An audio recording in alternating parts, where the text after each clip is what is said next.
Hi everyone, I'm Hannah Nichols and this is my presentation. I hope you enjoy.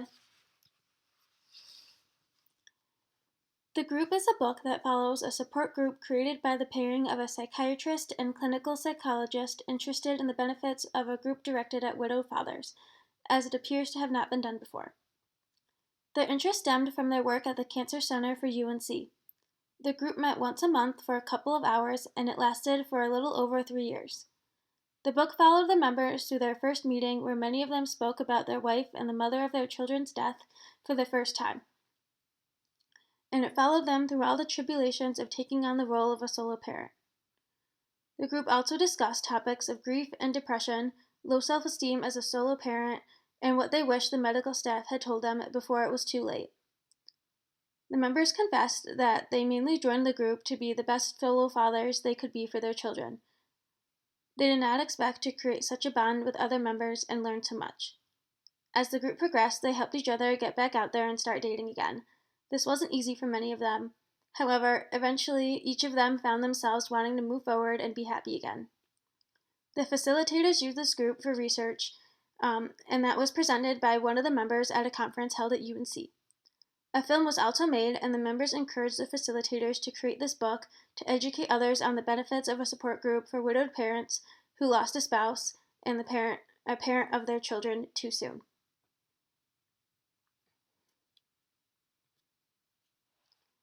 One of the clinical realizations that stuck out to me was the chapter discussing the different ways people grieve the loss of a loved one. The chapter starts out describing the findings of renowned Dr. Elizabeth Ross. These findings suggest that people go through 5 stages of grief: denial, anger, bargaining, depression, and acceptance. As the chapter goes on, it becomes clear that this is not always the case. Some members of the group described skipping stages or being stuck in a certain stage and struggled with moving on. I think it is very important to know from a social work perspective that there is no right way to grieve, as an adult or a child or a teenager. When facilitating a support group, social workers must be mindful of how they discuss grief so as to not make anyone feel bad about how they are handling things, but rather focusing on their strengths. Another realization I found important when reading this book was the emphasis on post-traumatic growth. Being able to jump back into a routine and continue on tends to be easier when people have a good reason to. For the members of the group, their reason was to take care of their children. Making sure their children's needs were met made it easier to not dwell on the tragedy that had occurred. Of course, the dads were still sad and heartbroken, but the motivation of having to parent kept them going. I think it is very important for a group facilitator to help members find their reason for not essentially giving up. Facilitators need to help members realize why they matter and are still important, even though something tragic has happened to a person they care about. The third realization I had when reading this book was the potential for a spiritual crisis. It is not uncommon when something tragic happens for a person to start to question their spiritual beliefs. This can also lead to a person to begin questioning their own worth and purpose. There is not always a direct answer as to why something happens, and that can be difficult to come to terms with. It is important for social workers to help the members realize it is okay to feel confused and frustrated. It is also essential for social workers to take note of members' strengths so that they feel empowered and gain the confidence that they can and will get better and eventually be alright again.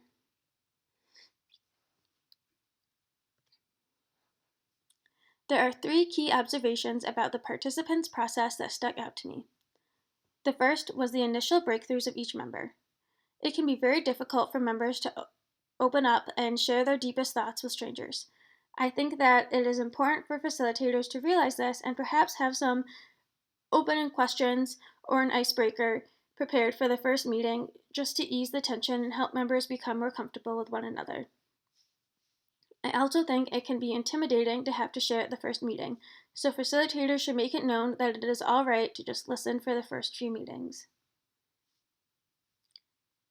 The next observation I had was how the fathers managed to take on the role of a solo parent. I relate this to a broader sense of having to do anything on your own.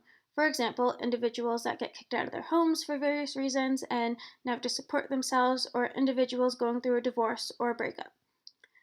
It is important for facilitators to encourage members to share with each other how they manage on their own so as to help others see that they can and eventually will be able to do so as well.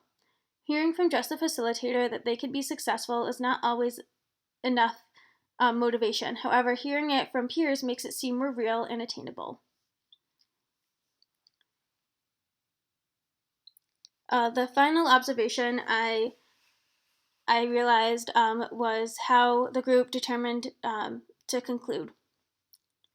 The support group in the book became very unstructured and mostly guided by the members of the group. This made it difficult to decide when the group should stop meeting. Whenever one member suggested they were ready for the group to end, another member came up with a reason to keep it going.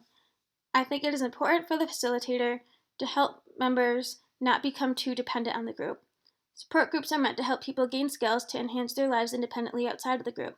It is important to emphasize strengths at each meeting and help members recognize their progress so that the ending of the group feels more like an achievement.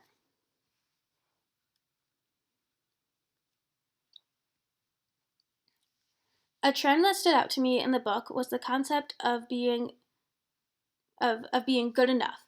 In the book, the members questioned whether or not they were being good enough fathers for their children. It is easy to compare oneself to others and see where they are lacking or to focus on their own faults. Therefore, it is up to the facilitator to help members recognize their strengths and realize that difference is not bad or worse. No one, despite how things may look on the surface, is perfect, and striving for perfection will only lead to disappointment. What happened in the book was that the fathers often shared stories of what they thought were their own little failures in a way to make others see that they all make mistakes but can work through them and improve for the future. It is really great for members to empower each other. It is also important for facilitators to help members reach their own personal goals by the conclusion of the group. And in doing so, members should know that it is alright for everyone to have a different way of reaching their personal goals and that it is okay to not progress at the same speed. The most important thing is to make sure that members understand that however they reach their goals, they are good enough.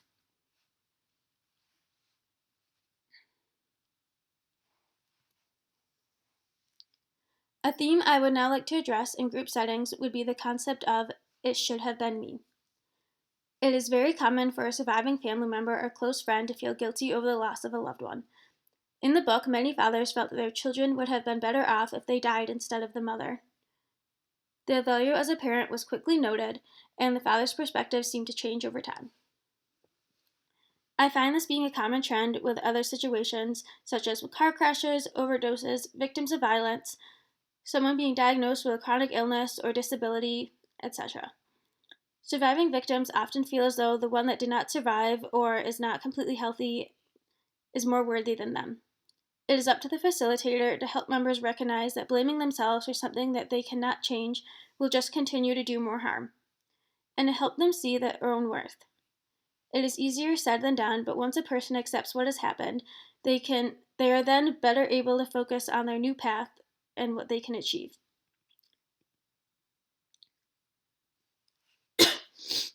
Thank you so much for listening, and I look forward to hearing the rest of your presentations. Bye.